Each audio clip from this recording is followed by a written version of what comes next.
Yung sinasharking na siya rito ng mga ginaganyan.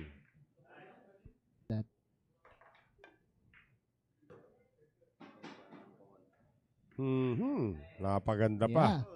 Namigay siya ng mga gloves not only to the Manila MSW Mavericks but including the Makati Titans and to Noel Zarate also. Ayun.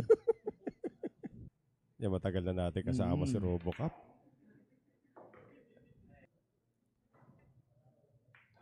Marami silang nag-rotation sa akin doon.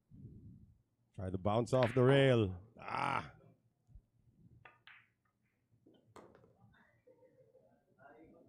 Sa unang tingin doon, Noel, mukhang mimintis yung tira ni Leva na yun eh. Yun na nga eh. Pero back under control and the Manila MSW Mavericks will break the 2-game win streak of the Titans. So,